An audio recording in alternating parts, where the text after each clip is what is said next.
নির্দিষ্ট করে দেবে। এর বাইরে যদি তুমি গ্রহণ করো তাহলে ব্যতীত হবে, তাই না? তিথিভেদে খাবারের নিয়ম আছে, কোন তিথিতে কোন খাবার নিষিদ্ধ আছে। যদি খাও না জেনে তোমাকে একটা রোগে আক্রমণ করবে, সাবধান থাকতে বলেছে। থাকুনি, আমরা শিখেছি, সেগুলো জেনেছি। আজকের মনে একাদশী পঞ্চশস্য সেবা করা যাবে না। একটা লোক কোনো অন্যায় করে না, অপরাধ করে না, ঘুষ খায় না, চাকরি করে, শুদ্ধ সাত্ত্বিক লোক, কিন্তু সে লোকটা একাদশী করে না, পাপ রাশি গ্রহণ করে। একাদশীতে অন্য সেবা করলে শরীরম একদম করে ধর্ম সাধনম, সব সাধনার মূল সাধন হচ্ছে ধর্ম, শরীর সাধনা।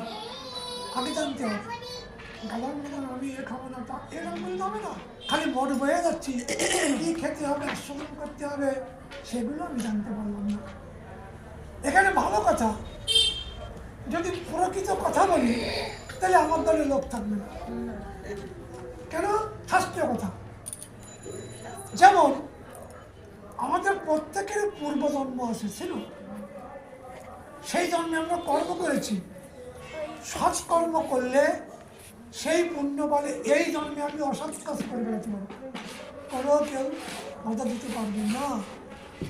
আবার কেউ অল্প অধর্ম করলে সে ধরা পড়ে যায়, পাপ সহ্য হয় না তার।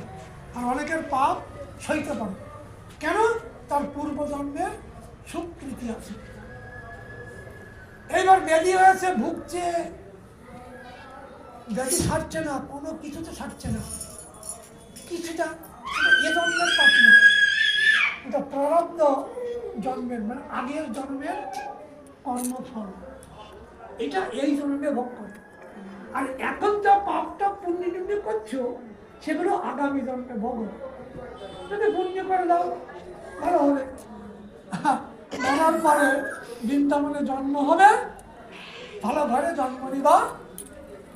তোমার মুরারি বাবার ছেলে খালি ঠাকুর সহকর্মিতা সংসার চলে, সৌভাগ্যের ব্যাপার। আর ওখানে রাধারানীকে ডাকতে ডাকতে ওইখানে দেহত্যাগ করবা।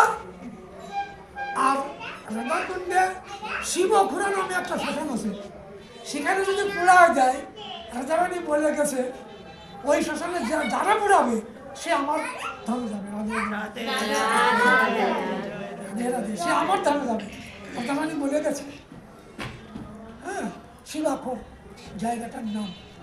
যাই হোক, যে কথা বলছিলাম, তাই প্রারব্ধ কর্মফল আমরা যেটা ভোগ করি, এটা